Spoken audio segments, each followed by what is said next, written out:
அங்க ஆலங்குடியில கிட்டத்தட்ட 220 பூத் இருக்குன்னு வச்சுக்கோங்க. ஒவ்வொரு பூத்து 1000 கணக்கு 2 லட்சத்தி சம்திங் வருதுன்னு வச்சுக்கோங்க. ஒவ்வொரு பூத்துலயும் இளைஞர்கள் இருப்பாங்க, மாணவர்கள் இருப்பாங்க, விளையாடுவாங்க. வாரம் ஆச்சுன்னா மேட்ச் நடத்துவாங்க, கிரிக்கெட் மேட்ச். எல்லாம் அப்படி 30,000 40,000 50,000 பிரைஸ் பண்ணி வச்சு விளையாடுவானுங்க. அந்த அத்தனை பரிசுகளையும் எந்த பிரைஸ் கேட்ட வரைக்கும் இல்லைன்னு சொன்னது கிடையாது.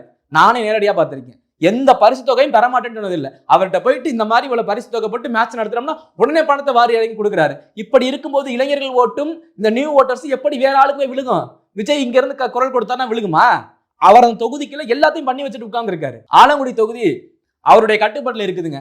1984 வெங்கடாச்சலம் அவர்கள் வெற்றி பெற்று அவர்கள் லீடிங் பாத்தீங்க, மார்ஜின் ஆஃப் லீடிங் எவ்வளவுனா 37,029, கிட்டத்தட்ட 32% ஓட்டு லீடிங்ல ஜெயிச்சிருக்காரு. அதற்கு பிறகு 1991 சண்முகநாதன் அப்படின்றவர் 49,701 இவ்வளவு ஓட்டு லீடிங்ல ஜெயிச்சிருக்காரு. இது வந்து ஓட்டு கிடையாது, லீடிங். அதாவது 2ஆம் இடத்தில் இருப்பவரை தாண்டி எந்த ஓட்டு லீடிங்ல இருக்காரு அப்படின்றது. அந்த வரிசையில மேகநாதன் அவர்கள் 3வது இடத்துல 25,847 ஓட்டு லீடிங்ல 2021 தேர்தலில் வெற்றி பெற்று இருக்காரு. அவங்க 1984 1991 ஒரு கட்சி 2 கட்சி டிஎம்கே அதிமுக மிஞ்சி போச்சுன்னா காங்கிரஸ் அந்த மாதிரி தான் இருந்தது.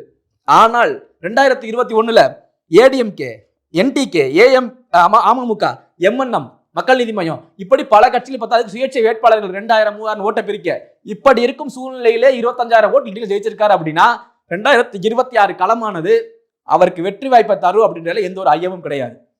எல்லாரும் பேசுறது விஜயின் தாக்கம் ஆலங்குடி தொகுதியில் மட்டும் எதிரொலிக்காது.